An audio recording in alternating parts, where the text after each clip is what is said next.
Hello viewers, I'm SB and this is Total War Warhammer 2. That's right, it's time for another glorious Mortal Empires campaign, and this one's going to feel a little bit like coming home. So before we get started today, I do want to say a great big thank you to Creative Assembly and Sega for giving us early access to the Warden and the Paunch DLC, and the great big greenskin rework patch that came alongside it.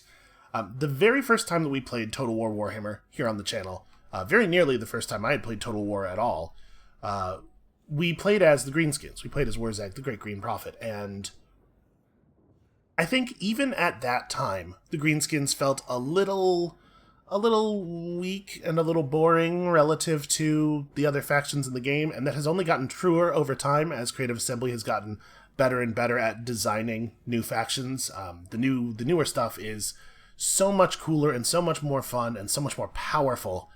And then they went back to the old world and started redesigning the old world factions a little bit, and the Greenskins just kept looking worse and more tired by comparison. But today is the glorious day. The Greenskins have been, in some ways, kind of rebuilt from the ground up, and I'm just really excited to get to play with my favorite lore faction and really show these humies what the Great Green Tide is capable of.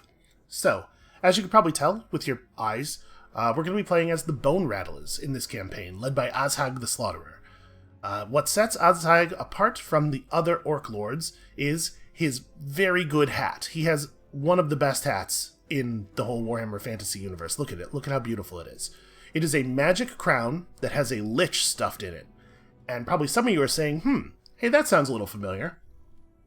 Does this character perhaps have a frozen throne of some kind? And I want to underline, I've been assured by Blizzard's lawyers, totally legally distinct ideas. Definitely nobody took anything from anybody else on that one. But the deal with him having a powerful undead mage sort of jammed into his skull is that Azhag has access to some undead-type magics that orcs usually don't have access to. And you can see over here in the faction effects panel, he is well-liked by the Vampire Counts and by Archon the Black, which is the Cavalry Lord who is obsessed with necromancy.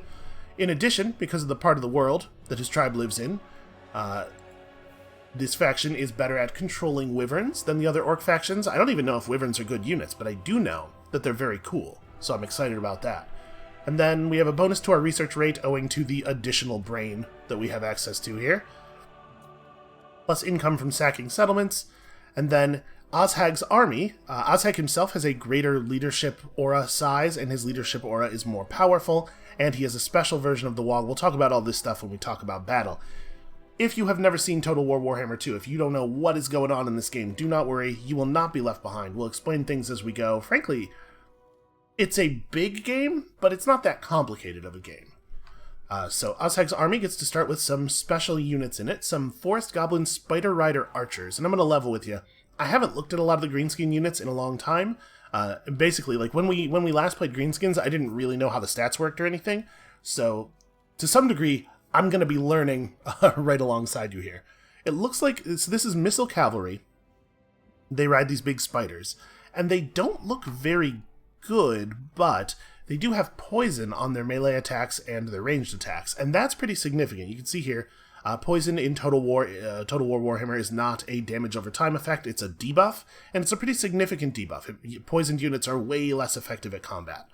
So, I imagine the point with these guys is to run them around debuffing enemies more than actually trying to kill things with them. We also get to start with a Catapult. I'm a big fan of siege units, as anybody who's watched any of our previous campaigns can tell you. This is going to be a pretty different style of play, though, with the orcs than the thing I usually do. Glad to start with a Catapult, though.